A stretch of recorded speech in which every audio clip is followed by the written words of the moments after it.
שלום יבואנים, יש לי שאלה. האם השלב שבאמת מורט את העצבים שלכם הוא שלב השחרור מהמכס? שמי שי חיות, ואני משוכנע שרבים מכם מסכימים איתי.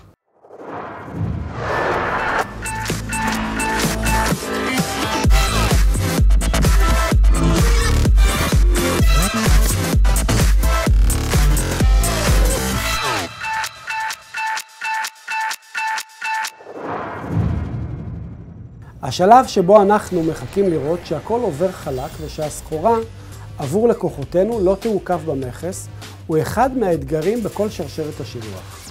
ואני יכול לומר לכם כאן ועכשיו, אפשר להתכונן כראוי לשלב הזה ולהפחית את המתח ואי הוודאות. מה עושים? ראשית, בוחרים בעמיל מכס מעולה. כזה שעושה את העבודה עבורכם, הוא מכיר אותה כמו את כף ידו. אם עמיל המכס הוא גם המשלח שלכם, אז הרווחתם ובגדול.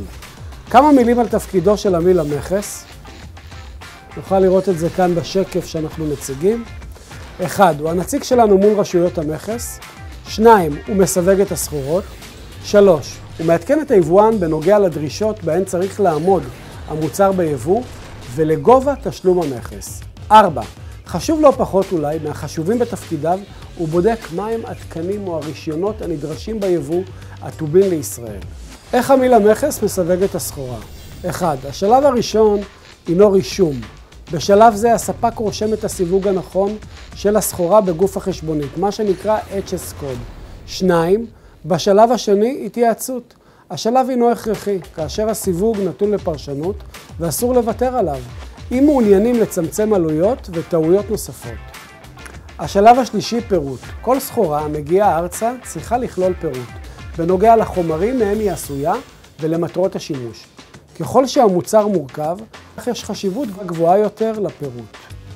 4. כשהפירוט מוכן והסחורה מסווגת, ניתן לדעת מה גובה המכס ובאיזה תקנים ורישיונות צריך לעמוד. איזה טעויות עלולות להיגרם בעקבות סיווג לא נכון של הסחורה.